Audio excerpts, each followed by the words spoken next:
La grande question, c'est toujours la même. Comment on se positionne face aux autres? C'est une tension constante, on est tout le temps tiraillé entre l'envie de s'ouvrir et le besoin de se protéger.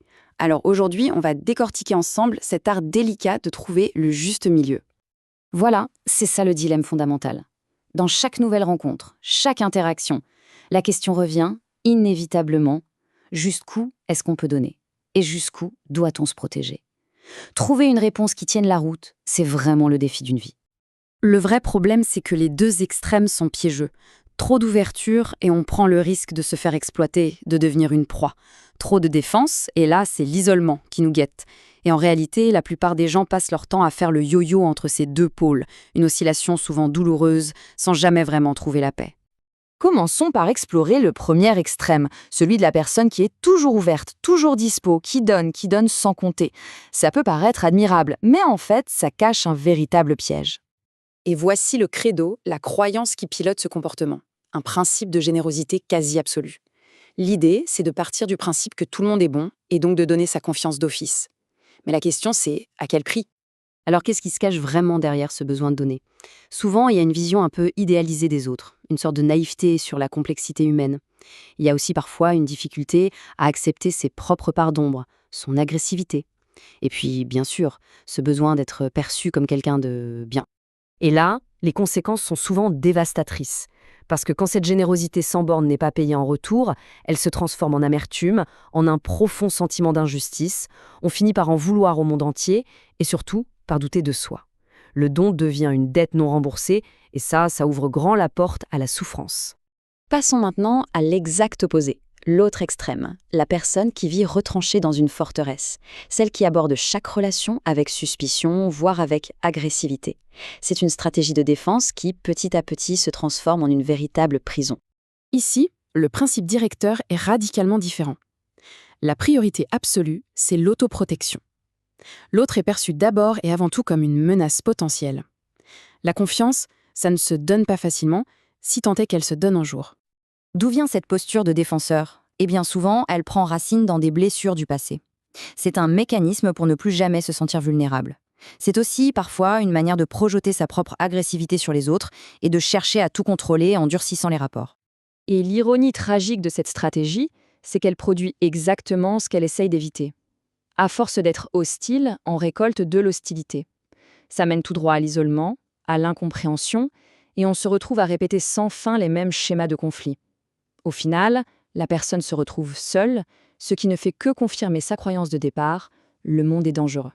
Ce tableau, il résume la situation parfaitement.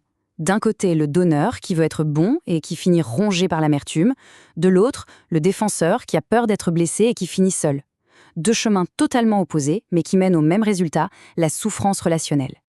Mais ce qu'il y a de plus fascinant, et peut-être de plus courant, c'est que beaucoup de gens ne restent pas figés dans un seul pôle. Non, au contraire, ils passent leur vie à osciller, parfois violemment, de l'un à l'autre. Un cycle absolument épuisant. Ce cycle est un véritable engrenage. On commence par tout donner, on se surinvestit.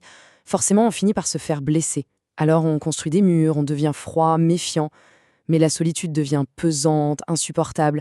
Alors on réessaye de s'ouvrir, souvent avec la même naïveté qu'avant. Et la boucle est bouclée. Le cycle recommence.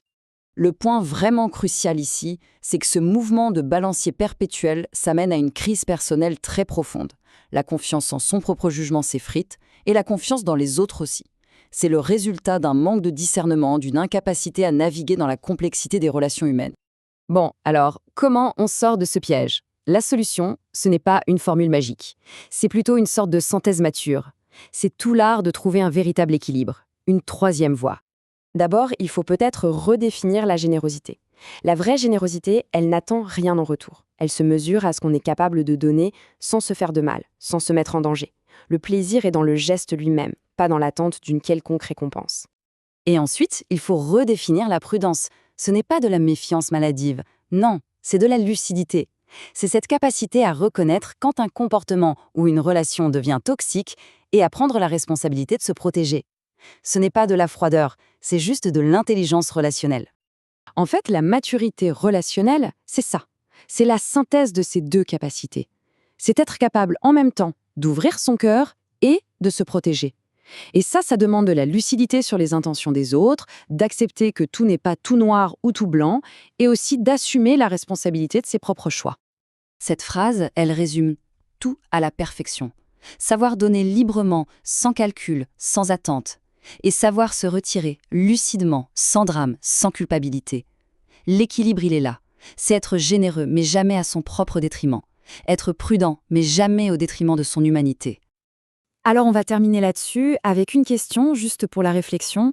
Après avoir vu tout ça ensemble, quel serait ce tout petit pas, cette seule action qu'on pourrait entreprendre pour commencer, tout doucement, à cultiver cet équilibre dans sa propre vie?